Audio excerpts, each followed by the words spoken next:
ini Tuhan, dimanapun kami berada Tuhan. Kami menyembah-Mu Tuhan saat ini. Mengingat Tuhan. Oh,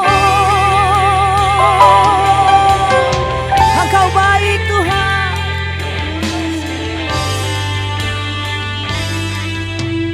Allah yang setia, Bapa yang mulia, kasih-Mu besar Tuhan. Kau pulihkan hidupku, Kaulah harapanku,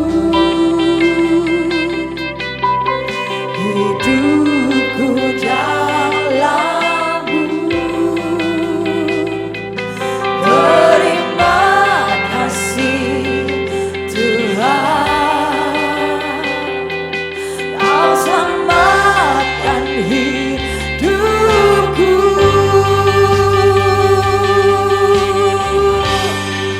Dengan apakah ku balas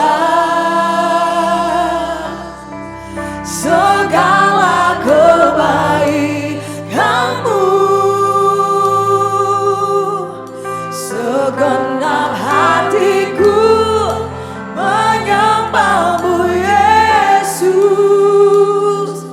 Ku bersyukur padamu selamanya. Oh, sembah Tuhan, haleluya, Kaulah yang setia.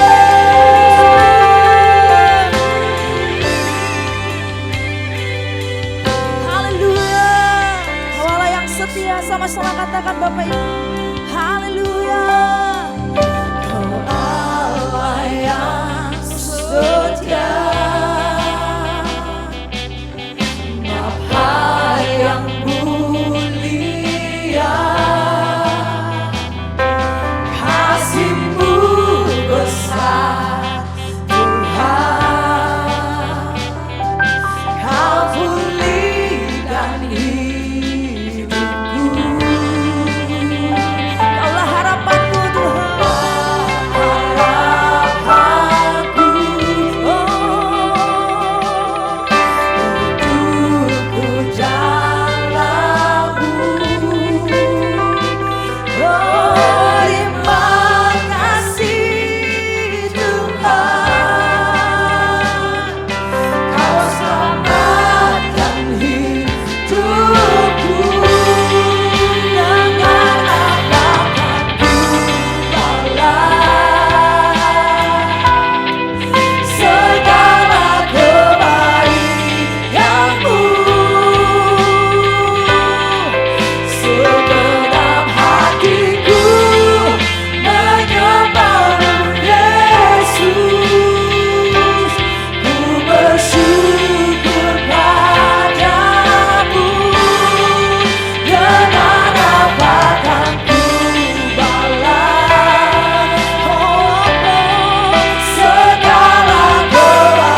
Shalom semuanya.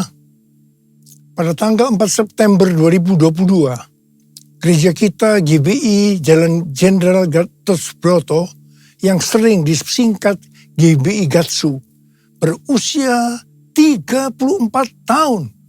Haleluya! Tanggal 4 September 1988, kebaktian pertama dimulai di Karsa Pemuda dengan jumlah jemaat sekitar 400 orang. Sekarang jemaatnya sudah berjumlah sekitar ratusan ribu orang. Lebih dari 1.000 gereja yang tersebar di 5 benua dengan ribuan kul. Waktu saya bertanya kepada Tuhan tentang pesan yang harus disampaikan menyambut hari ulang tahun GBI Gatsu ke-34 ini, maka Tuhan memberikan pesan-pesan sebagai berikut. Pesan yang pertama, Tuhan mengingatkan bahwa dari tanggal 6 September 2021 sampai dengan 26 September 2022, menurut kalender Ibrani, kita memasuki tahun 5782 yang disebut dengan Pebet atau 82. Dari tanggal 26 September 2022 sampai dengan 15 September 2023, menurut kalender Ibrani, kita memasuki tahun 5783 yang disebut dengan P Gimel atau 83. P adalah angka 80 yang menggambarkan mulut. Jadi memasuki tahun P Bet 5782 dan P Gimel 5783, kita diingatkan kembali tentang mulut. Mulut kita harus dipakai untuk memperkatakan hal-hal surgawi, bukan tentang hal-hal duniawi. Tuhan Yesus berkata dalam Matius 12 ayat 36 sampai dengan 37. Tetapi aku berkata kepadamu, setiap kata sia-sia yang diucapkan orang harus dipertanggungjawabkan pada hari penghakiman. Karena menurut ucapanmu engkau akan dibenarkan, dan menurut ucapanmu pula engkau akan dihukum. Saya akan ingatkan bahwa kita semua harus berhati-hati dengan mulut kita. Juga dengan apa yang kita tuliskan di medsos. Apakah itu hoax atau ujaran kebencian, supaya kita jangan dihukum. Amsal 21 ayat 23 berkata, siapa memelihara mulut dan lidahnya, memelihara diri daripada kesukaran. Memasuki tahun 5783, kita diingatkan bahwa peranan mulut kita untuk mendeklarasikan firman Tuhan dan bernubuat. Mulut kita harus penuh dengan ucapan syukur dan perkataan yang saling membangun. Kita harus berkata jujur, bukan kebohongan. Orang yang sekali berkata bohong, dia akan terus berbohong untuk membuat ceritanya agar sepertinya benar dan masuk akal.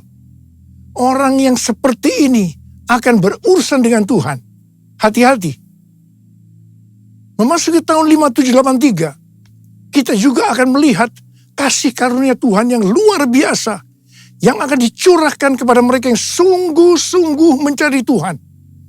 Berkat dan upah akan dilepaskan bagi mereka yang hidupnya intim dengan Tuhan.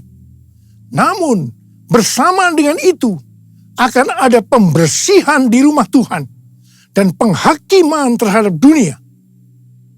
1 Petrus 4 ayat 17 berkata, bahwa penghakiman dimulai dari rumah Tuhan sendiri. Keputusan-keputusan dan pilihan-pilihan yang diambil serta tindakan pertobatan dan pengampunan pada tahun 5783 ini, konsekuensinya akan dirasakan pada tahun 5784. Ingat bahwa tahun 5783 ini adalah tahun 2022 ini. Dan sebagian lagi pada tahun 2023. Sedangkan tahun 5784 adalah tahun 2023 dan sebagian tahun 2024. Jadi artinya apa yang kita lakukan pada tahun 2022 ini, konsekuensinya akan dirasakan pada tahun 2023 yang tinggal beberapa bulan lagi. Karena itu, saya mau ingatkan kita semua bahwa jangan main-main dengan Tuhan. Sesuai dengan Mazmur 18 ayat 21 sampai dengan 27. Daud berkata bahwa Tuhan memperlakukan kita sesuai dengan kebenaran kita. Tuhan akan membalas sesuai dengan kesucian kita. Terhadap orang yang setia, Tuhan berlaku setia. Terhadap orang yang tidak bercela, Tuhan akan berlaku tidak bercela. Terhadap orang yang suci, Tuhan akan berlaku suci. Tetapi terhadap orang yang bengkok, Tuhan akan berlaku belat-belit. Saya berpesan dengan sungguh-sungguh, agar jangan sampai kita dibelat-beliti Tuhan. Kita sering memperkatakan sesuai dengan 1 Korintus 2 ayat 9 yang berkata, apa yang belum pernah kita lihat, apa yang belum pernah kita dengar, apa yang belum pernah timbul dalam hati, semua disediakan bagi orang yang mengasihi Dia. Tetapi jangan lupa, firman Tuhan di dalam Ibrani 10 ayat 30-31 yang berkata, sebab kita mengenal Dia yang berkata, pembalasan adalah hakku, akulah yang akan menuntut pembalasan. Dan lagi, Tuhan akan menghakimi umatnya. Ngeri benar kalau sampai jatuh ke dalam tangan Allah yang hidup. Dan ini juga akan terjadi kepada orang-orang yang bengkok, yang dibelat-beliti Tuhan. Sesuatu yang mengerikan akan terjadi dan dialami. Saudara, saya akan memberikan satu gambaran kepada saudara apa yang disebut dengan kengerian yang Tuhan berikan kepada orang yang bengkok, yang dibelat-beliti Tuhan. Orang itu akan mengalami apa yang belum pernah dia pikirkan, belum pernah dia lihat, belum pernah timbul dalam hati. Dia akan mengalami kengerian seperti itu. Sekali lagi, saya mau katakan kepada saudara, jangan main-main dengan Tuhan. Hari-hari ini, api pemurnian Tuhan sedang turun. Kau saja yang suci, Kau saja yang layak, Kau layak terima glori. Yesus Kau Tuhan, Kau saja yang suci, Kau saja yang layak, Kau layak terima glori. Hanya Kau Tuhan. Pesan yang kedua untuk memasuki hari ulang tahun Gatsu ke-34. Tuhan mengingatkan kepada saya tentang apa yang Dia pernah pesankan pada hari ulang tahun saya yang ke-73 yang lalu. Di Markus 4 ayat 29 yang berkata, sebab musim menuai sudah tiba. Sebab musim menuai sudah tiba. Memasuki musim menuai ini, Tuhan memberikan pesan dari Lukas 12 ayat 1 sampai dengan 5. Di mana perikopnya berkata, bahwa ini merupakan pelajaran khusus bagi murid-muridnya, yaitu saudara dan saya yang menjadi murid-muridnya. Lukas 12 ayat 1 sampai dengan 5 berkata, sementara itu beribu-ribu orang banyak telah berkerumun, sehingga mereka berdesak-desakan. Lalu Yesus mulai mengajar, pertama-tama kepada murid-muridnya, katanya, waspadalah terhadap ragi, yaitu kemunafikan orang Farisi. Tidak ada sesuatu pun yang tertutup, yang tidak akan dibuka, dan tidak ada sesuatu pun yang tersembunyi, yang tidak akan diketahui. Karena itu, apa yang kamu katakan dalam gelap akan kedengaran dalam terang. Dan apa yang kamu bisikkan ke telinga di dalam kamar akan diberitakan dari atas atap rumah. Aku berkata kepadamu, hai sahabat-sahabatku, janganlah kamu takut terhadap mereka yang dapat membunuh tubuh dan kemudian tidak dapat berbuat apa-apa lagi. Aku akan menunjukkan kepada kamu siapakah yang harus kamu takuti. Takutilah dia yang setelah membunuh mempunyai kuasa untuk melemparkan orang ke dalam neraka. Sesungguhnya aku berkata kepadamu, takutilah dia. Di sini Tuhan mengingatkan kita sebagai murid-muridnya.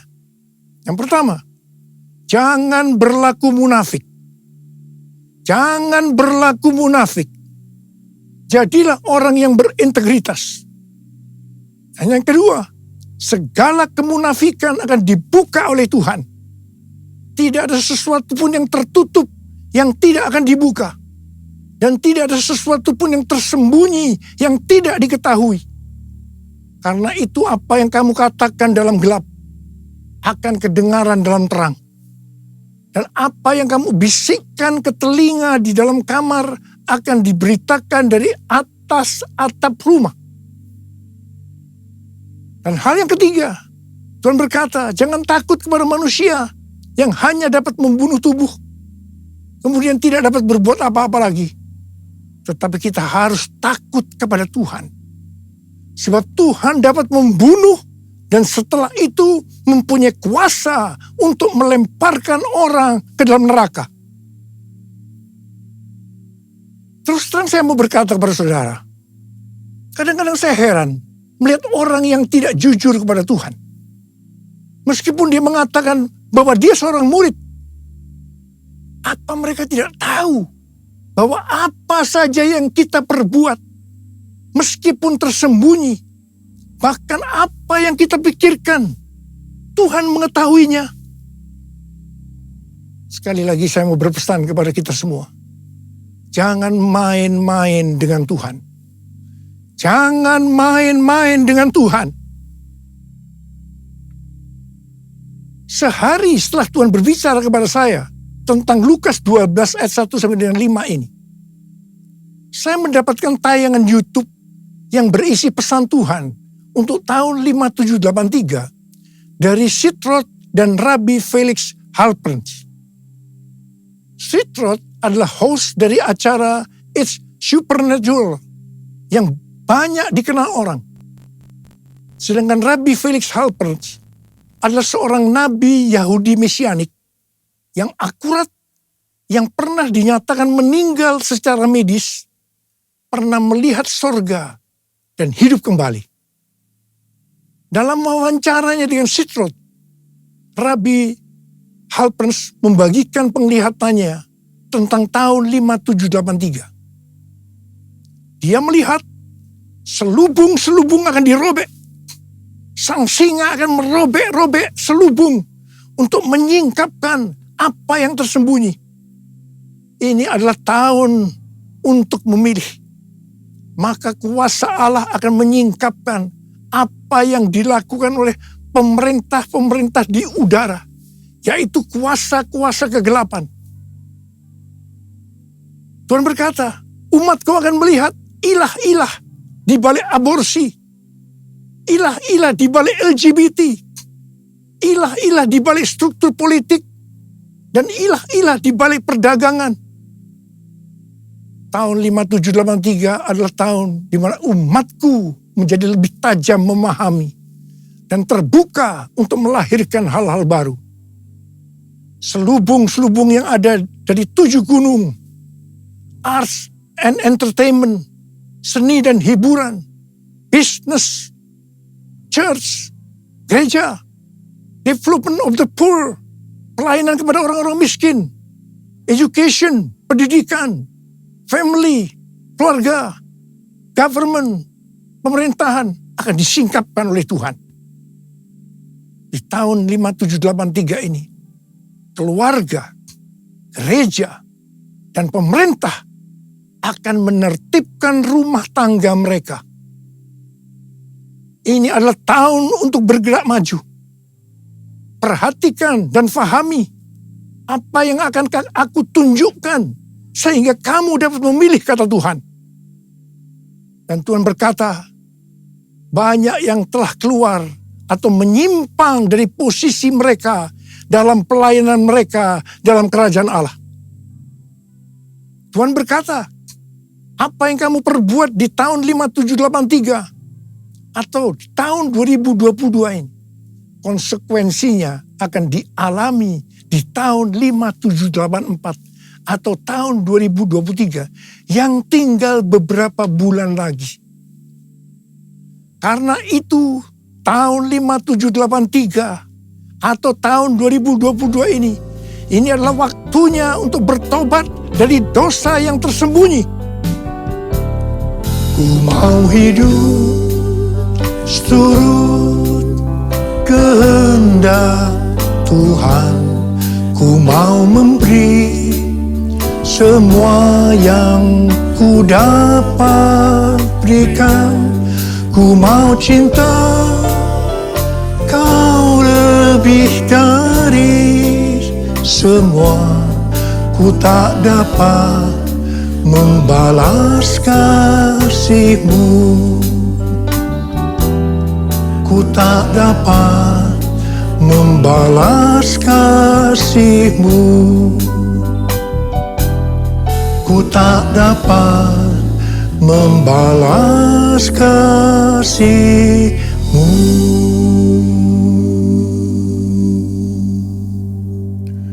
Saya sangat surprise dengan penglihatan dari Rabbi Felix Halper ini. Sebab hal ini sesuai dengan apa yang Tuhan berikan kepada Tim Hill, Ketua Umum Church of God, pada waktu khotbah pembukaan di sidang sinode Church of God di San Antonio bulan Juli 2022 yang lalu.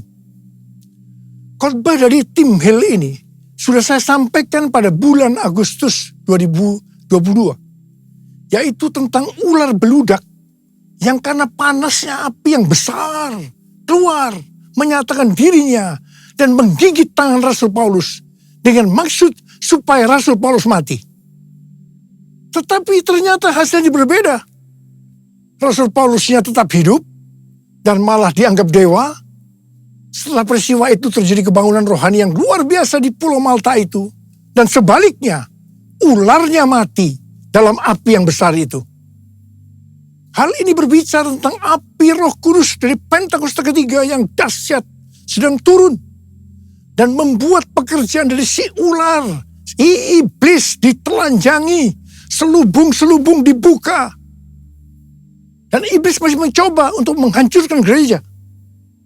Tetapi puji Tuhan, karena gereja yang berkarakter Kristus yang digambarkan seperti Rasul Paulus justru akan hidup dan dipakai untuk terjadinya kebangunan rohani yang besar. Haleluya! Pesan Tuhan kepada kita memasuki tahun 5783 agar kita hidup kudus. Ibrani 12 ayat 14 berkata, sebab tanpa kekudusan tidak seorang pun akan melihat Tuhan. Perintah ini diikuti dengan peringatan dalam ayat 16-nya yang berbunyi, janganlah ada orang yang menjadi cabul atau yang mempunyai nafsu yang rendah seperti Esau. Kata cabul di sini adalah tindakan amoral. Janganlah ada orang yang menjadi amoral. Nabi Yesaya dalam Yesaya 6 ayat 5 berkata, lalu kataku, celakalah aku binasa, sebab aku ini seorang yang najis bibir, dan aku tinggal di tengah-tengah bangsa yang najis bibir. Namun mataku telah melihat Sang Raja, yakni Tuhan semesta alam. Ketika melihat Allah, di hadapan kekudusan Allah, Nabi Yesaya langsung menyadari bahwa ia najis. Khususnya dalam hal mulut. Mungkin selama ini mulutnya dipakai untuk memperkatakan hal-hal yang tidak berkenan kepada Tuhan. Berbohong dianggap hal yang biasa. Apa yang dilakukan oleh Nabi Yesaya? dia bertobat dan minta ampun. Setelah Nabi Yesaya bertobat dan minta ampun, maka serafim mengambil bara api yang diambil dari atas mezbah dan menyentuhkannya ke bibir Yesaya, sehingga kesalahannya dihapus dan dosanya diampuni. Setelah itu, Nabi Yesaya dipakai Tuhan secara luar biasa. Kalau ada di antara kita, apalagi seorang hamba Tuhan yang sedang berhadapan dengan api Tuhan yang turun, sedang berhadapan dengan kekudusan Tuhan, tetapi tidak merasakan dosa yang dilakukannya, dan dengan bermacam-macam alasan membenarkan dirinya, sehingga tidak bertobat dan minta ampun. Saya mau katakan, Anda harus hati-hati. Ingat, bagi orang yang bengkok, Tuhan akan berlaku belat-belit. Jangan sampai dibelat-beliti Tuhan. Kejarlah kekudusan. Sebab tanpa kekudusan, tidak ada seorang pun yang akan melihat Tuhan. Tuhan Yesus akan datang segera. Dan pengangkatan hanya bagi orang-orang yang hidupnya kudus. Orang-orang yang menjadi serupa dengan gambar Yesus. Dan menjadi murid Tuhan Yesus.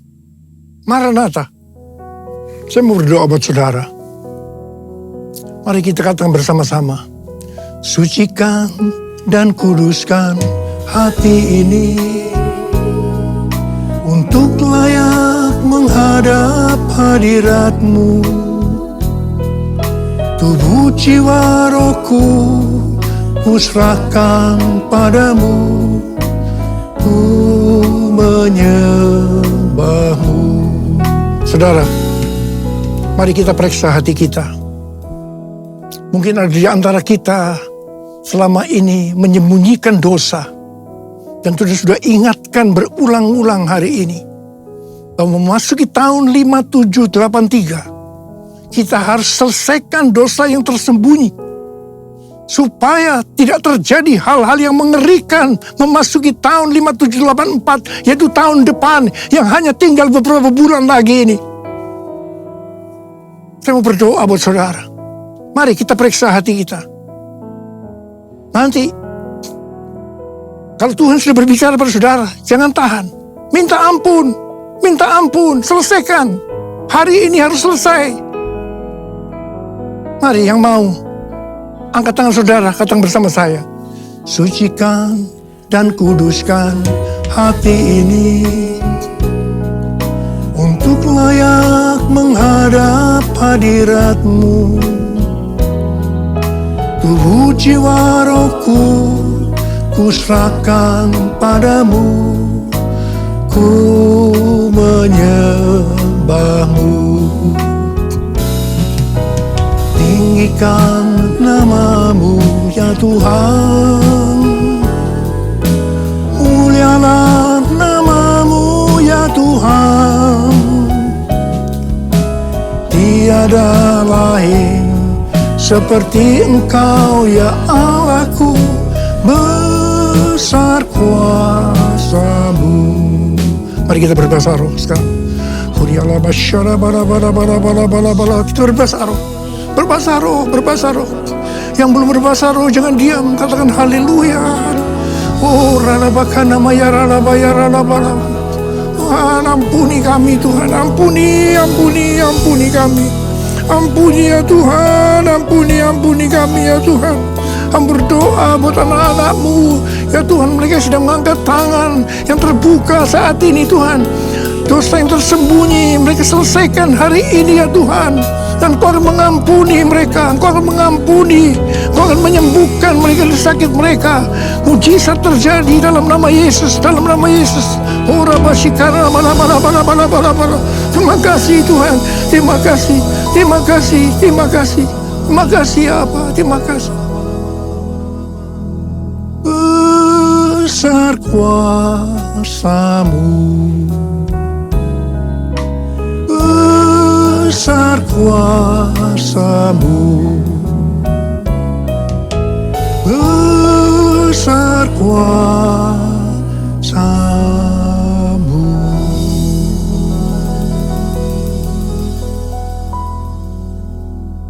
Makasih Tuhan. Makasih.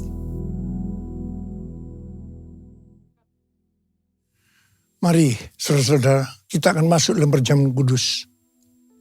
Kita akan mengingat ayat ini. Sebab setiap kali kamu makan roti ini dan minum cawan ini, kamu memberitakan kematian Tuhan sampai Ia datang. Perjamuan kudus adalah perjamuan Tuhan Yesus sendiri. Setiap kali kita masuk dalam perjamuan kudus, Tuhan Yesus selalu berkata, biarlah ini menjadi peringatan akan daku. Biarlah ini menjadi peringatan akan daku.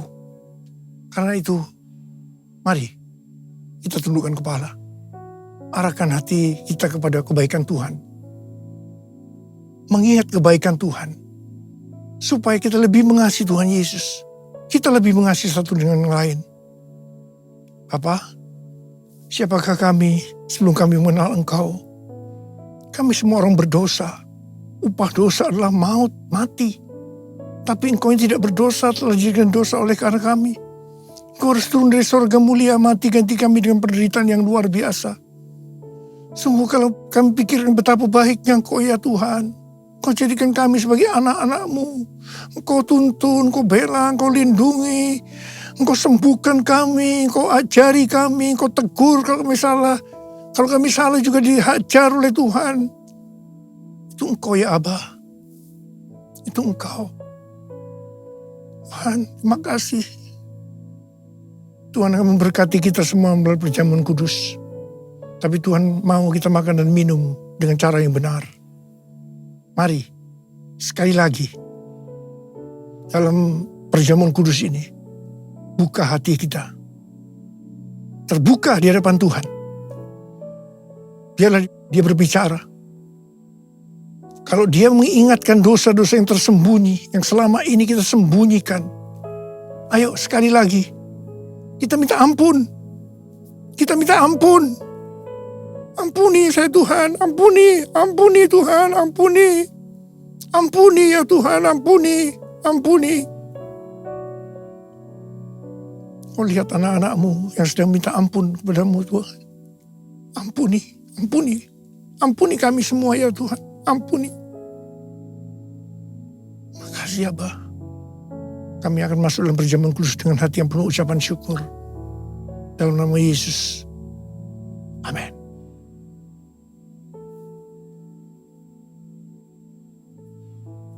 Saya akan mengangkat roti di tangan kanan kita tinggi-tinggi.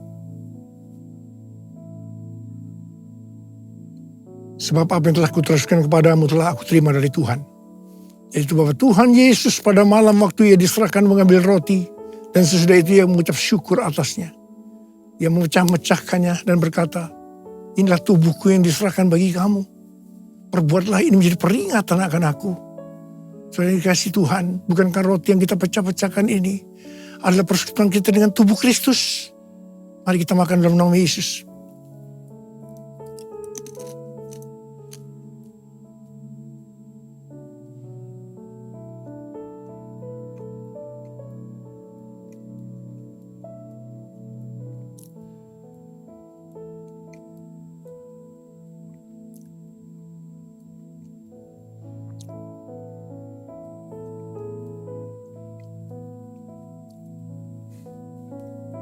Angkat cawan di tangan kanan kita tinggi-tinggi. Demikian juga Ia mengambil cawan sudah makan lalu berkata, cawan ini adalah perjanjian baru yang dimeteraikan oleh darahku. Perbuatlah ini setiap kali kamu meminumnya menjadi peringatan akan aku. Saudara kasih Tuhan, bukankah cawan pengucapan syukur yang atasnya kita ucapkan syukur adalah persekutuan kita dengan darah Yesus. Mari kita minum dalam nama Yesus.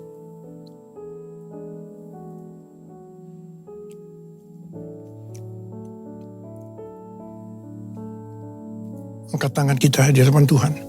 Ucapkan syukur dan terima kasih dengan suara. Jangan diam. Tuhan, terima kasih ya Tuhan. Terima kasih ya Tuhan. Kami bersyukur, kami bersyukur. Kami bersyukur ya Tuhan. Kami bersyukur ya Tuhan. Urarabasyarala barakana matakarab. Oh, rara bara bara bara bara bara bara. Ya Aba, ya Aba, ya Aba, ya Aba, ya Aba, ya Aba.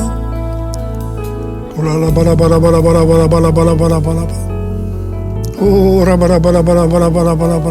Tuhan terima kasih, Tuhan terima kasih, Tuhan terima kasih. Hamba berdoa buat anak-anakmu.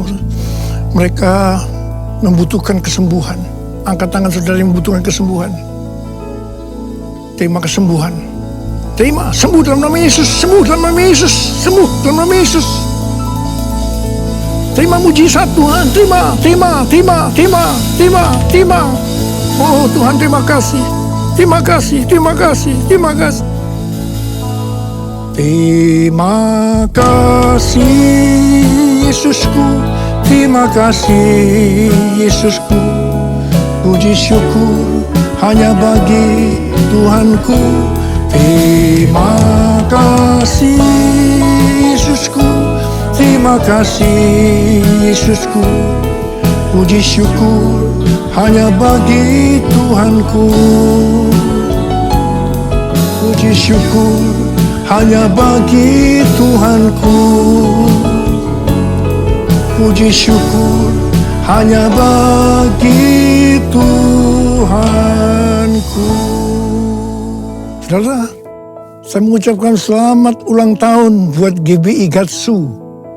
Ulang tahun yang ke-34. Tuhan Yesus memberkati kita semua. Berlimpah. Katakan amin. Mari, angkat tangan saudara. Terimalah berkat Tuhan. Kasih karunia yang berlimpah-limpah daripada Allah Bapa dalam Anak yang tunggal Yesus Kristus. Persekutuan yang manis dengan Roh Kudus menyertai saudara sekalian mulai hari ini. Sampai Tuhan Yesus datang menjemput kita di awan-awan dan bahkan sampai selama-lamanya. Yang percaya bersama-sama katakan, amin.